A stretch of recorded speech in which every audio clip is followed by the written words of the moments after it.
হে কৃষ্ণ করুণা সিন্ধু দীনবন্ধু জগৎপতে গোপেশ গোপিকাকান্ত রাধাকান্ত নমস্তুতে। তপ্ত কাঞ্চন গৌরাঙ্গী রাধে বৃন্দাবনেশ্বরী বৃষভানুসুতে দেবী প্রণমামি হরি। জয় শ্রীকৃষ্ণ হৃদয় বিগীতা সংসারি মনোনাশিনী জ্ঞান ভক্তি মুক্তি দাত্রী গীতা দেবী নমস্তুতে। ওম নিত্যায় তুলসী দেবী প্রিয়ায় কেশবাস্য বিষ্ণু ভক্তি পদে দেবী সত্যভক্তয়ে নমো। পাপ পাপ পাপাত্মা পাপ সম্ভব রাহিমম পুণ্ডরীকাস্য সর্ব পাপ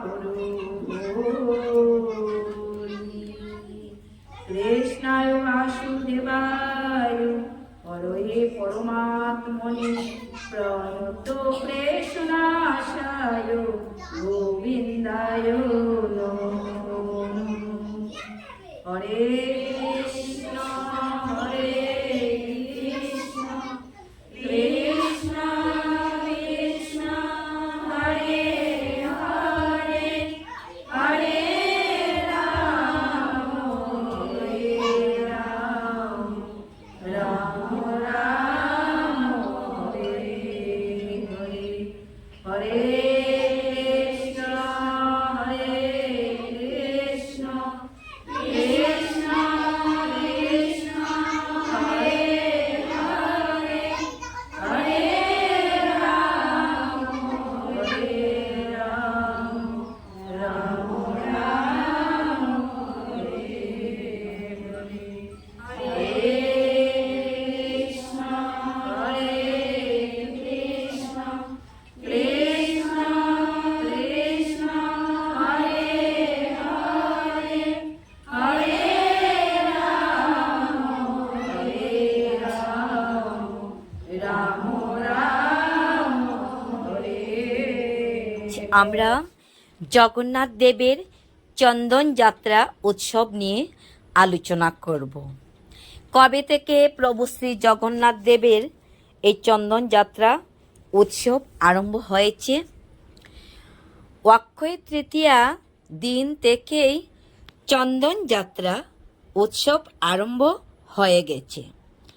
জগন্নাথ প্রভুর যে বিগ্রহ, সেই বিগ্রহ রাজা ইন্দ্রদ্যুম্ন জগন্নাথ পুরীতে তিনি স্থাপন করেছেন বা প্রতিষ্ঠাতা করেছেন, তৎকালীন রাজা ইন্দ্রদ্যুম্ন। এবং সেই মন্দিরের স্বয়ং পূজারী ছিলেন স্বয়ং ব্রহ্মা। তিনি জগন্নাথ, বলদেব ও সুভদ্রার পূজা করতেন। জগন্নাথ প্রভু গর্ভ মন্দিরের এই বৈশাখ মাসের খরায় একদিন প্রচণ্ড গরম, তিনি এত বেশি গরম অনুভব করছিলেন। রাজা ইন্দ্রদ্যুম্নকে তিনি স্বপ্নে দর্শন দিয়েছিলেন এবং বলেছিলেনও, রাজা, আমার এই গর্ভ মন্দিরে প্রচণ্ড গরম, তাই শীতল করার জন্য কোনো সুব্যবস্থা করো। মহারাজ ইন্দ্রদ্যুম্ন তিনি চমকে গেলেন। এই স্বপ্নের আদেশ পেয়ে তিনি কি করলেন? তিনি একটি বিশাল সরোবর তৈরি করলেন। হাজারো বিঘা জমির মধ্যে সেই সরোবরটি তিনি তৈরি করলেন। আর সেই সরোবরটির নাম দিলেন চন্দন সরোবর। রাজা ইন্দ্রদ্যুম্ন সেই সরোবরটি তৈরি করেছেন, তাই সেই সরোবরের আরেকটি নাম হল নরেন্দ্র সরোবর। ভগবান জয় জগন্নাথ দেব, বলদেব, সুভদ্রা সেই সবাইকে নিয়ে কী করলেন, ভক্তরা কীর্তন করে তিনি সেই সরোবরে নিয়ে যেতেন। সেই সরোবরে রাজা ইন্দ্রদ্যুম্ন তিনি কী করলেন, চন্দন ঘষে অগুরু কর্পূর মিশ্রিত করে সেই নরেন্দ্র সরোবরের জলে মিশ্রিত করে দিলেন। আর সেখানেই নৌকা যুগে প্রভুর বিহার হয়। প্রতিদিন অপরাহ্ন 2 ঘটিকার সময় সেই সরোবরে বলদেব, সুভদ্রা, জগন্নাথের নৌকা বিহার যাত্রা হয়। লাখো লাখো হাজার হাজার ভক্তগণ সেই সরোবরে ভগবানের চন্দন যাত্রায় সামিল হয় এবং আনন্দ উপভোগ করেন, দর্শন করেন। প্রভুর দেহ সুশীতল হয়, সেই স্নিগ্ধ জলে প্রভুকে বিহার করানো হয় এবং এই বৈশাখ মাসের প্রচণ্ড গরমে 21 দিন পর্যন্ত জগন্নাথ প্রভুর ললাটে কয়েক মণ চন্দন ঘষে অগুরু কর্পূর মিশ্রিত করে প্রভুর কপালে লাগিয়ে দেওয়া হয়। কতদিন? 21 দিন পর্যন্ত। কারণ জগন্নাথের গর্ভ মন্দিরে কোনো বৈদ্যুতিক পাখা বা ফ্যান নেই। ভগবান জগন্নাথ বিদেশি কোনো দ্রব্য তিনি ভালোবাসেন না। যেমন জগন্নাথ প্রভুর সেবার জন্য যে রান্না হয়, সেই রান্নাতেও সেই তৎকালীন আমল থেকেই লক্ষ্মীর ক্ষেত্র রয়েছে। পুরী দামে সেই লক্ষ্মীর ক্ষেত্রে যা যা ফসল উৎপন্ন হয়, সেই ফসল দিয়েই জগন্নাথ প্রভুর ভোগ রন্ধন করা হয়।